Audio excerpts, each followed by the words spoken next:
നമസ്കാരം. മെഡി സ്റ്റവറിലേക്ക് സ്വാഗതം. ആദ്യം പ്രധാന വാർത്തകൾ. വിവിധ മേഖലകളിൽ കഴിവ് തെളിയിച്ചവരെ രാജ്യത്തേക്ക് ആകർഷിക്കാൻ പുതിയ എൻട്രി വിസ സംവിധാനം ഏർപ്പെടുത്താൻ UAE തീരുമാനം. ആദ്യഘട്ടത്തിൽ ടൂറിസം, ആരോഗ്യം, വിദ്യാഭ്യാസ മേഖലയിലുള്ളവർക്ക് വിസ അനുവദിക്കും. തീരുമാനത്തിന് Sheikh Mohammed bin Zayed al നഹ്യാന്റെ അംഗീകാരം. 60 വയസ്സു കഴിഞ്ഞ വിദേശികൾക്ക് നിർബന്ധിത വിരമിക്കൽ ഏർപ്പെടുത്തുമെന്ന് കുവൈത്ത് പബ്ലിക് സർവീസ് കമ്മീഷൻ. സ്വദേശി യുവാക്കൾക്ക് കൂടുതൽ തൊഴിലവസരങ്ങൾ സൃഷ്ടിക്കാനെന്ന വിശദീകരണം. റിട്ടയർ ചെയ്യുന്നവർക്ക് നാട്ടിലേക്ക് മടങ്ങാനോ സ്വകാര്യ മേഖലയിൽ തൊഴിൽ അന്വേഷിക്കാനോ സാവകാശം നൽകുമെന്നും അധികൃതർ. കുവൈത്തിൽ ഹൌസിംഗ് അലവൻസ് വെട്ടിക്കുറച്ച നടപടിക്കെതിരെ വിദ്യാഭ്യാസ മന്ത്രാലയത്തിലെ വിദേശി അധ്യാപകർ നടപടിക്കൊരുങ്ങുന്നു. അധ്യാപകരെ തരംതിരിച്ചത് വിവേചനമെന്ന് പരാതി. അന്താരാഷ്ട്ര തൊഴിൽ സംഘടനയെ സമീപിക്കുമെന്ന് അധ്യാപകർ. അഹമ്മദിന് RML ആശുപത്രിയിൽ നേരിടേണ്ടി വന്നത് ക്രൂരമായ അതിക്രമമെന്ന മക്കൾ. മുഖം നോക്കി തിരിച്ചറിയാൻ കഴിയാത്ത അവസ്ഥയിലാക്കി. പോയപ്പം ഉപ്പാന്റെ മുഖം തിരിച്ചറിയാൻ പറ്റാത്ത അവസ്ഥയിൽ അവരെ എയർ പമ്പ് ചെയ്തിട്ടാണ് ഉണ്ടായിരുന്നത്. എന്തിനിത് ചെയ്തുവെന്നതിന് മറുപടി തരാൻ പ്രധാനമന്ത്രിയോട് അഭ്യർത്ഥിച്ചിട്ടുണ്ടെന്നും മക്കൾ മീഡിയ വണ്ണിനോട്. വിവിധ മേഖലകളിൽ കഴിവ് തെളിയിച്ച വിദഗ്ധരെ രാജ്യത്തേക്ക് ആകർഷിക്കാൻ UAE പുതിയ എൻട്രി വിസ സംവിധാനം ഏർപ്പെടുത്തി. പുതിയ സംവിധാനത്തിന് വൈസ് പ്രസിഡന്റും പ്രധാനമന്ത്രിയും ദുബായ് ഭരണാധികാരിയുമായ Sheikh Mohammed bin Zayed al Nahyan അംഗീകാരം നൽകി. ആദ്യഘട്ടത്തിൽ ടൂറിസം, ആരോഗ്യം, വിദ്യാഭ്യാസം തുടങ്ങിയ മേഖലയിലുള്ളവർക്കാണ് എൻട്രി വിസകൾ അനുവദിക്കുക. അടുത്ത ഘട്ടത്തിൽ ഗവേഷകർക്കും എൻട്രി വിസകൾ അനുവദിക്കും. കൂടുതൽ വിവരങ്ങളുമായി ഷിനോജ് ഷംസുദ്ദീനുണ്ട്. ഷിനോജ്, ഏതൊക്കെ മേഖലയിലുള്ളവർക്കാണ് പുതിയ എൻട്രി വിസ സംവിധാനം ഉപയോഗപ്പെടുത്താൻ കഴിയുക? ഏതൊക്കെ രാജ്യങ്ങളിൽ നിന്നുള്ളവർക്കായിരിക്കും ഇതിന്റെ പ്രയോജനം ലഭിക്കുക? ശ്രുതി, പുതിയ വിസ സംവിധാനത്തിൽ വരുന്നവർക്കുള്ള മാനദണ്ഡങ്ങൾ എന്താണ്? ഏതൊക്കെ തരത്തിലാണ്, ഏതൊക്കെ രാജ്യത്തിലുള്ളവർക്കാണ് ഇത് ഉപകാരപ്പെടുക എന്നുള്ള വിശദാംശങ്ങൾ ഇനിയും പുറത്തു വരാനിരിക്കുന്നതേയുള്ളൂ. എന്തൊക്കെയായാലും വിവിധ മേഖലകളിൽ കഴിവ് തെളിയിച്ച അല്ലെങ്കിൽ ഉന്നത യോഗ്യതയുള്ളവരെ രാജ്യത്തേക്ക് കൊണ്ടുവരാനും അവിടെ അവർക്ക് സുഗമമായി പ്രവർത്തിക്കാനുമുള്ള അവസരം ഒരുക്കുക എന്നുള്ളതാണ് പുതിയ അഡ്വാൻസ്ഡ് എൻട്രി വിസ എന്ന പേരിൽ ആരംഭിച്ച പുതിയ സംവിധാനം ലക്ഷ്യമിടുന്നത്. അല്പം മുമ്പാണ് രാജ്യത്തിന്റെ പ്രധാനമന്ത്രി നേതൃത്വം നൽകിയ മന്ത്രിസഭാ യോഗത്തിൽ പുതിയ സംവിധാനത്തിന് അംഗീകാരം നൽകിയത്. ഒപ്പം തന്നെ ആഭ്യന്തര മന്ത്രാലയത്തിൽ ഈ പുതിയ സംവിധാനത്തിന്റെ ഉദ്ഘാടനം ആഭ്യന്തരമന്ത്രി Sheikh Saif bin Zayed al Nahyan നിർവഹിക്കുകയും ചെയ്തു. വിവിധ ഘട്ടങ്ങളിലായാണ് പുതിയ എൻട്രി വിസ സംവിധാനം നടപ്പാക്കുന്നതെന്ന് ഔദ്യോഗിക വാർത്താ ഏജൻസി വിശദീകരിക്കുന്നുണ്ട്. ആദ്യഘട്ടത്തിൽ ടൂറിസം മേഖലയിലുള്ള വിദഗ്ധർക്കാണ് ഇത് പ്രയോജനപ്പെടുക. അതോടൊപ്പം ആരോഗ്യം, വിദ്യാഭ്യാസം എന്നീ മേഖലകളിലുള്ളവർക്കും ഈ പുതിയ എൻട്രി വിസ ലഭിക്കുമെന്ന് വാർത്താ ഏജൻസി പറയുന്നു. അതോടൊപ്പം അടുത്ത ഘട്ടത്തിൽ ഇത് ഗവേഷകർ, അതേപോലെ തന്നെ സാങ്കേതിക വിദഗ്ധർ, ശാസ്ത്ര രംഗത്ത് കഴിവ് തെളിയിച്ചവർ, സാംസ്കാരിക മേഖലയിൽ പ്രവർത്തിക്കുന്നവർ എന്നിവർക്കും ഈ എൻട്രി വിസ ലഭിക്കും. ഇതിന് പുറമെ ഈ ആനുകൂല്യം ഏതൊക്കെ മേഖലയിലുള്ളവർക്ക് കൂടുതൽ ലഭ്യമാക്കാം എന്നുള്ളത് നിശ്ചയിക്കുന്നതിനും ഏതൊക്കെ വിഭാഗക്കാരെ ഇതിൽ ഉൾപ്പെടുത്താൻ എന്ന് നിശ്ചയിക്കുന്നതിനും അതേപോലെ തന്നെ മേഖലയിലുള്ള വിദഗ്ധർ ആരൊക്കെയാണ്, ഏതൊക്കെ തരത്തിലുള്ള വിദഗ്ധർക്ക് ഈ വിസയുടെ ആനുകൂല്യം ലഭ്യമാക്കാം എന്നൊക്കെ നിശ്ചയിക്കുന്നതിന് ഒരു പ്രത്യേക സമിതിയെ നിയമിച്ചുകൊണ്ടും പ്രധാനമന്ത്രി Sheikh Mohammed bin Rashid al Maktoum ഉത്തരവിട്ടിട്ടുണ്ട്. ഏതായാലും ഉയർന്ന യോഗ്യതയുള്ളവർക്ക് UAE കടന്നു വരാനുള്ള മാർഗങ്ങൾ എളുപ്പമാക്കുന്നതാണ് പുതിയ സംവിധാനം എന്നാണ് മനസ്സിലാക്കുന്നത്. ശ്രുതി, ഷിനോജ്, ഉയർന്ന യോഗ്യതയുള്ളവർക്ക് ജോലിയിലേക്ക് പ്രവേശിക്കാൻ കഴിയുമെന്ന് പറയുമ്പോഴും അവിദഗ്ധ തൊഴിലാളികൾക്ക് അവരുടെ അവസരം നഷ്ടമാകുന്ന ഒരു സാഹചര്യമല്ലേ ഉണ്ടാകുന്നത്? നേരത്തെ ഗൾഫ് രാജ്യങ്ങൾ പൊതുവെ ഉന്നയിച്ചിരുന്ന ഒരു പരാതി എന്ന് പറയുന്നത് ഗൾഫ് മേഖലയിലേക്ക് കൂടുതൽ കടന്നു വരുന്നത് അവിദഗ്ധ തൊഴിലാളികളാണ് എന്നുള്ളതാണ്. അവരുടെ എണ്ണം പെരുകുന്നു. അതേസമയം വൈദഗ്ധ്യമുള്ളവർ UAE കടന്നു വരുന്നത് കുറവാണ് എന്നുള്ളതാണ് പല ഗൾഫ് രാജ്യങ്ങളും ഉന്നയിച്ചിരുന്ന ഒരു പരാതി.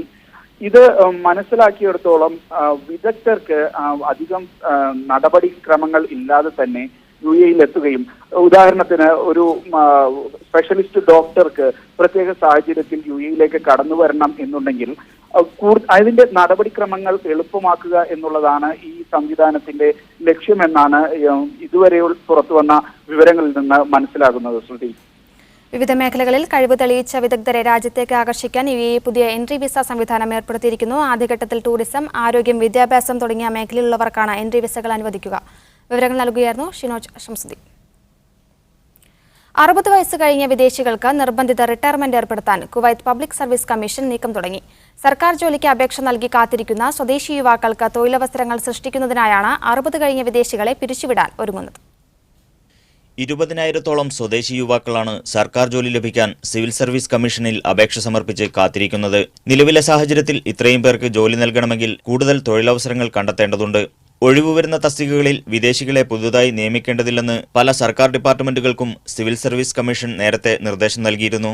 60 കഴിഞ്ഞ വിദേശികളെ പിരിച്ചുവിടാനുള്ള തീരുമാനം കർശനമായി നടപ്പാക്കാനൊരുങ്ങുന്നതും ഇതിന്റെ തുടർച്ചയായാണ്.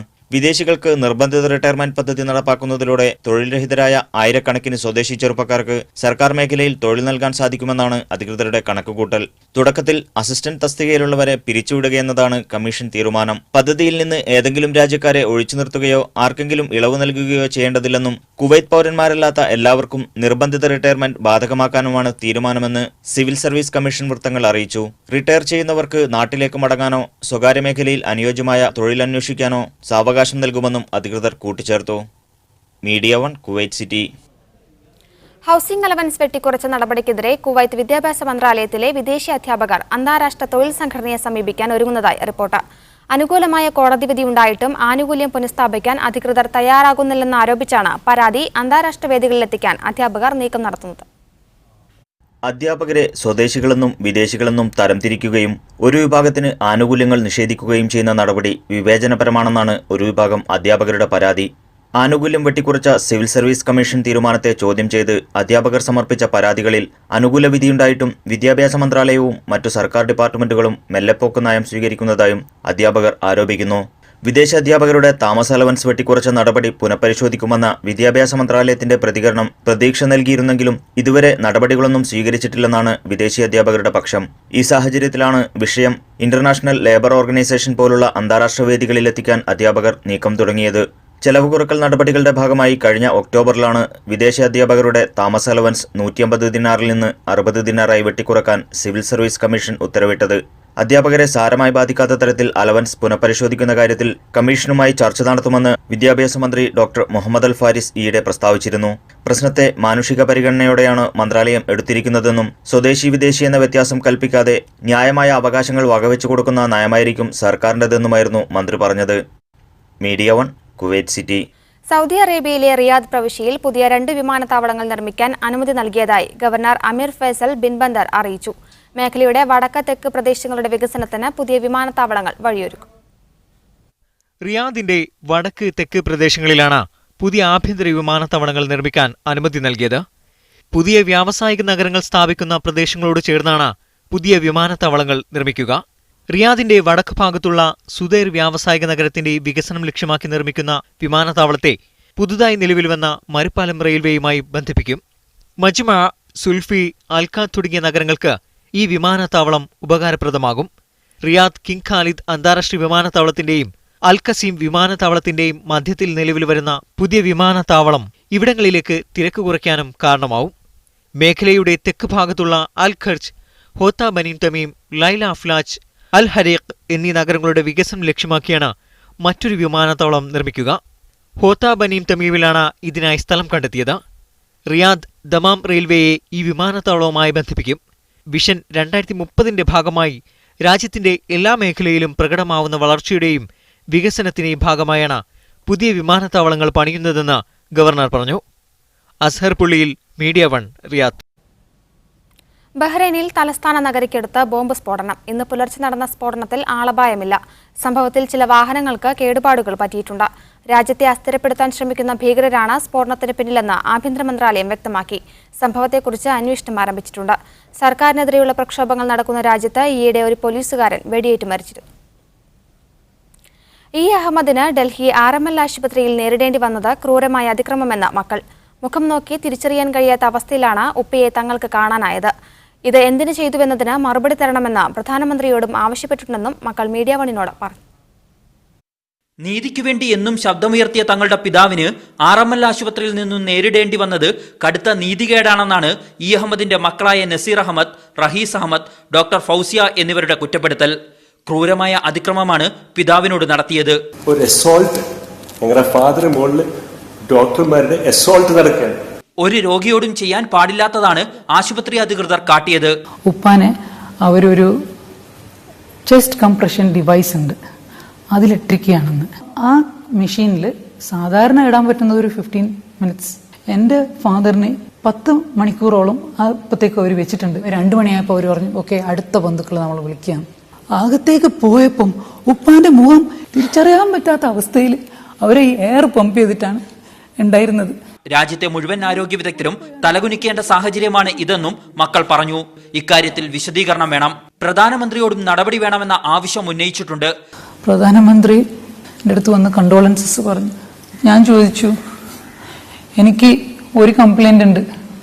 RML ഹോസ്പിറ്റൽ എൻ്റെ ഫാദറിനെ ട്രീറ്റ് ചെയ്തത് ഉപ്പാക്ക് ഡിസേർവ് ചെയ്യുന്ന ലെവലിലുള്ള ട്രീറ്റ്മെൻ്റ് അല്ല. ആ ഒരു കംപ്ലൈൻറ്റ് നിങ്ങൾ എടുക്കണം. അപ്പം അദ്ദേഹം തലകുലുക്കി സമ്മതിച്ചു. നീതിക്ക് വേണ്ടിയുള്ള പോരാട്ടം മുന്നോട്ട് കൊണ്ടുപോകാനാണ് മക്കളുടെ തീരുമാനം. KR Saju, media 1 Kannur. E Ahamed എംപിയുടെ മൃതദേഹത്തോട് കാണിച്ച അനാദരവിലൂടെ കേന്ദ്ര സർക്കാരിന്റെ ഫാഷിസ്റ്റ് മുഖം കൂടുതൽ വ്യക്തമാവുകയാണെന്ന് Malappuram DCC president VV Prakash. ദുബായിൽ ഇൻകാസ് മലപ്പുറം കമ്മിറ്റി നൽകിയ സ്വീകരണത്തിൽ സംസാരിക്കുകയായിരുന്നു അദ്ദേഹം. മരിച്ച പ്രമുഖരോട് പോലും ക്രൂരത കാണിക്കുന്ന സർക്കാർ സാധാരണക്കാരന്റെ പ്രശ്നങ്ങളോട് എന്ത് നിലപാട് സ്വീകരിക്കുമെന്നത് ഊഹിക്കാവുന്നതാണ്.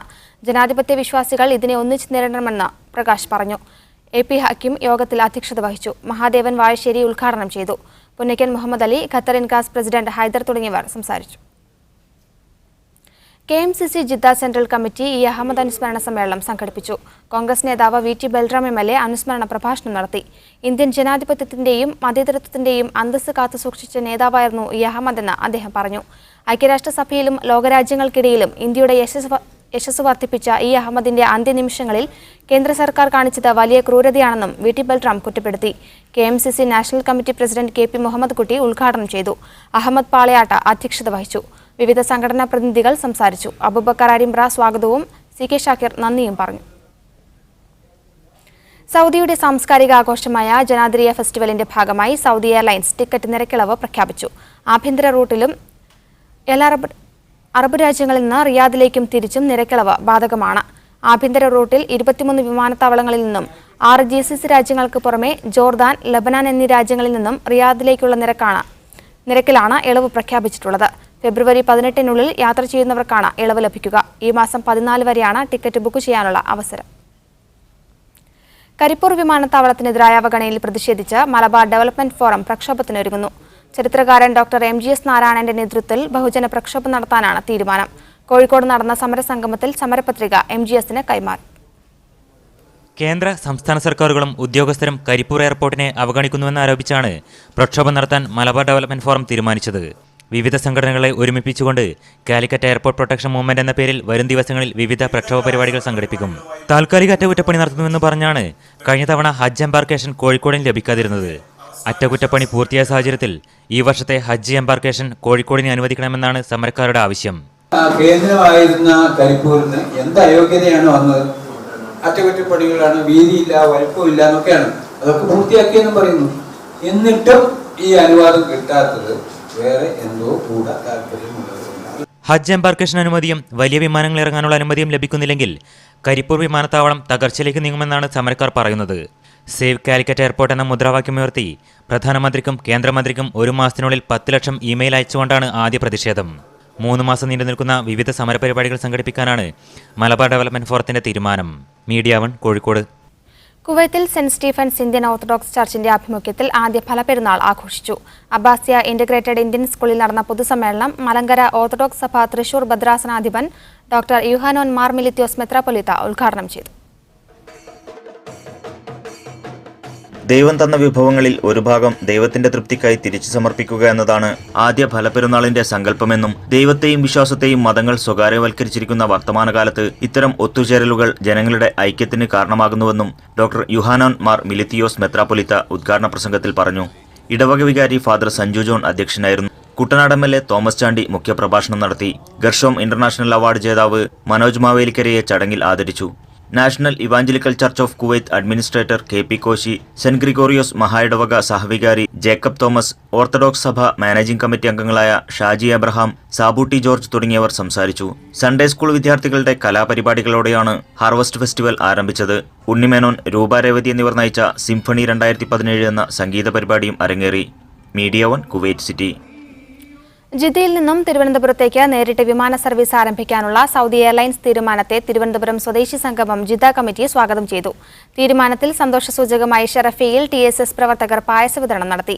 ഈ ആവശ്യമുന്നയിച്ച് മുഴുവൻ പാർട്ടി ജനപ്രതിനിധികളെയും മുഖ്യമന്ത്രിയെയും ജനങ്ങൾ തങ്ങൾ നേരിട്ട് സമീപിച്ചിരുന്നതായി TSS പ്രസിഡന്റ് ഹാഷിം കല്ലമ്പലവും ജനറൽ സെക്രട്ടറി ഷംനാദ് കണിയാപുരവും അറിയിച്ചു.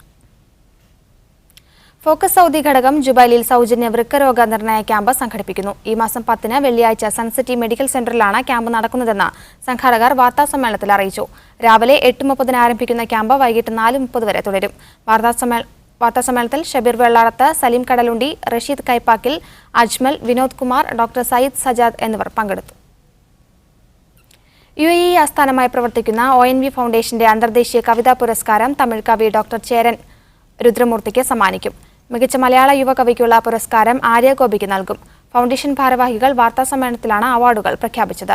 എഴുത്തിലെ സമഗ്ര സംഭാവനയ്ക്കാണ് ജാഫ്ന സ്വദേശിയായ ഡോക്ടർ ചേരന് $3000 ശില്പവും അടങ്ങുന്ന പുരസ്കാരം നൽകുക. ജലജാത സങ്കടങ്ങൾ എന്ന കൃതിയാണ് ആര്യഗോപിയെ അവാർഡിന് അർഹയാക്കിയത്.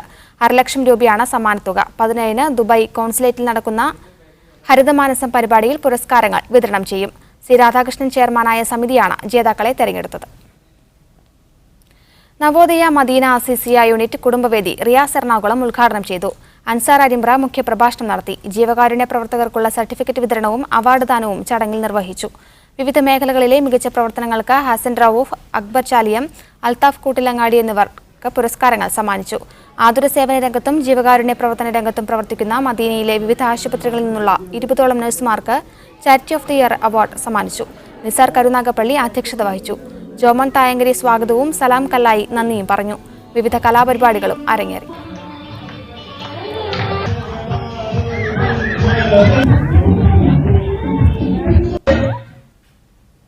MES ഇന്ത്യൻ സ്കൂളിൽ നടത്തിയ ഖത്തർ എജു ഫോക്കസ് വിദ്യാഭ്യാസ സമ്മേളനം വിപുലമായ ജനപങ്കാളിത്തം കൊണ്ട് ശ്രദ്ധേയമായി. സിജി ഖത്തർ പ്രത്യേകം തയ്യാറാക്കിയ എക്സിബിഷനിലും കരിയർ കൗൺസിലിംഗിലും നിരവധി വിദ്യാർത്ഥികളും രക്ഷിതാക്കളും പങ്കെടുത്തു.